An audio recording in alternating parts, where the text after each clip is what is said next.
Hello student, स्वागत है आप सभी का हमारे यूट्यूब चैनल पर जिसका नाम है सौरभ क्लासेस फॉर हिस्ट्री। मैं सौरभ आप सभी का अपने इस चैनल पर स्वागत करता हूं।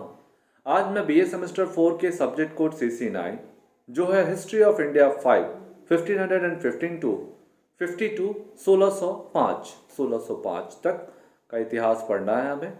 इसके अंतर्गत एक महत्वपूर्ण विषय जागीरदार, इस विषय को आज हम आप लोगों के सामने रखेंगे और जानेंगे कि जागीरदारी व्यवस्था मुगल काल में किस प्रकार अपना रूप धारण करती है, इसका स्वरूप क्या था, इसका विस्तार कैसे था और इसके क्या क्या अधिकार थे। इसको समझने का आज प्रयास करेंगे। तो चलिए बिना समय गंवाए हम अपने इस विषय को प्रारंभ करते हैं।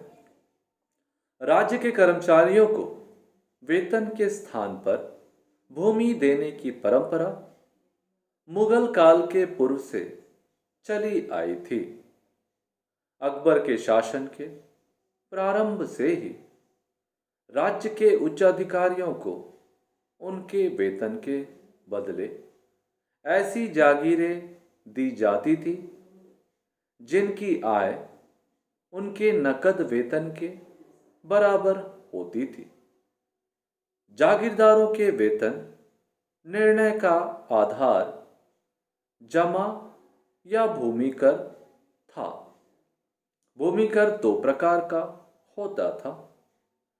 जमा रकम कलमी यानी कागजों में दर्ज मालगुजारी और दूसरा जमा हाल हासिल यानी वास्तविक मालगुजारी जो वसूल होती थी। अब जागीर वेतन के एवज में दी जाती थी तो उसे जागीर तनख्वाह या तनख्वाह जागीर कही जाती थी।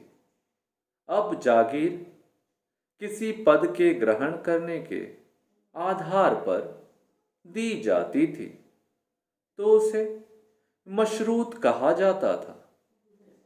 1672 ईस्वी में जब मोहम्मद अमीन खां गुजरात का सूबेदार नियुक्त हुआ तो पाटन और बैरम ग्राम की जागीर उसके पद के साथ सम्मिलित कर दी गई थी। ऐसी जागीरें जिसके लिए कोई अनुबंध नहीं था इनाम कहलाती थी। जागीर को इक्ता भी कहा जाता था। वह जागीर जो किसी व्यक्ति के अधिकार से ले ली गई हो किंतु अन्य को ना दी गई हो उसे पाए बाकी कहा जाता था। इनकी मालगुजारी सरकारी खजाने में जमा होती थी। अकबर के शासन के प्रारंभ में जागीरदार अपने को स्थायी समझ बैठे थे। 1568 में इनकी शक्तियां कम करने और भू राजस्व में सुधार करने के लिए अकबर ने जागीरदारी की एक सूबा से दूसरे सूबे में बदली प्रारंभ की।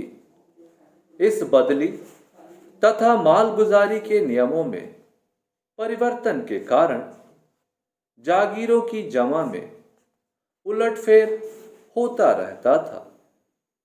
अकबर ने एक नियम बनाया जिसके अनुसार जागीर की मालगुजारी की वसूली सरकारी कर्मचारी करते थे।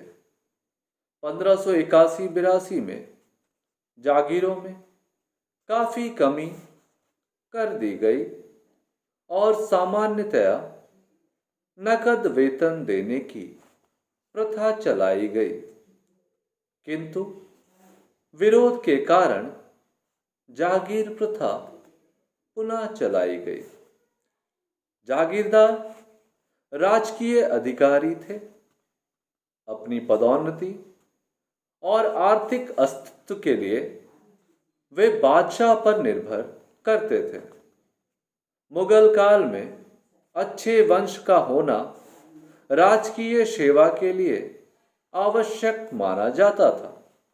इस तरह बादशाह के संबंधी यह उच्च वंश के लोग ही जागीरदार होते थे। जागीर की मालगुजारी वसूल करने के लिए जागीरदार अपने गुमाश्ते तथा खालसा भूमि की तरह आमील, अमीन, पोतादार और कानकून नियुक्त करते थे। कभी कभी जागीरदार अपनी जागीर को अपने सैनिकों में उनके वेतन के अनुसार बांट देते थे। संबंधित सैनिक उस भूमि को मालगुजारी वसूल करता जो उसके वेतन के बदले में होता था। जागीरदार मालगुजारी की दरें सरकार द्वारा निर्धारित होने पर भी किसानों से अधिक कर लेते थे।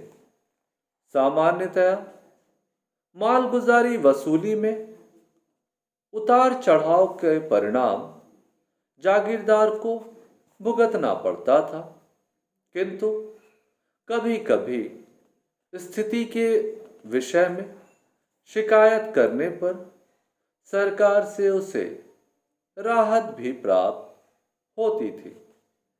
सरकारी देय ठीक समय पर भुगतान न होने पर जागीरें अस्थायी रूप से जब्त भी कर ली जाती थी।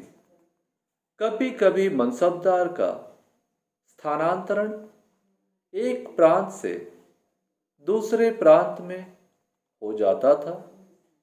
उस परिस्थिति में उनकी जागीर का स्थानांतरण आवश्यक हो जाता था।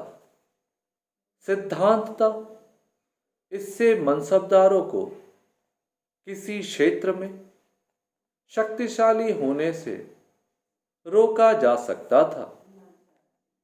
जागीरदारी भूमि पर जागीरदार का पूर्ण अधिकार नहीं था। उस क्षेत्र में बादशाह का समानांतर नियंत्रण रहता था। कानूनगो चौधरी लगान संबंधी नियमों के पालन में तथा फौजदार शांति सुव्यवस्था के लिए जागीरों में भी कार्य करते थे। इसके अतिरिक्त बादशाह से जागीर की दुर्व्यवस्था की शिकायत की जाती थी और संबंधित व्यक्ति दंडित भी होता था। जागीरों के स्थानांतरण के कारण जागीरदार अपने जागीरों की उन्नति में दिलचस्पी नहीं लिया करते थे। बर्नियर बताते हैं कि जागीरदार कहते थे कि हम जागीरों की उन्नति का प्रयत्न क्यों करें जब एक क्षण में हमें वहां से स्थानांतरित कर दिया जाएगा। इस तरह से हम पाते हैं कि जागीरदारी व्यवस्था ने मुगल प्रशासन तंत्र में एक सहायक की भूमिका निभाई, लेकिन इसमें कुछ दुर्गुण भी थे जिसके कारण में वे देख सकते हैं कि उसकी वजह से जागीरदार भूमि के या भूमि की उन्नति के लिए कुछ भी कार्य नहीं करते थे और यह व्यवस्था आगे चलकर मुगलों के पतन में एक महत्वपूर्ण कारक भी बनी।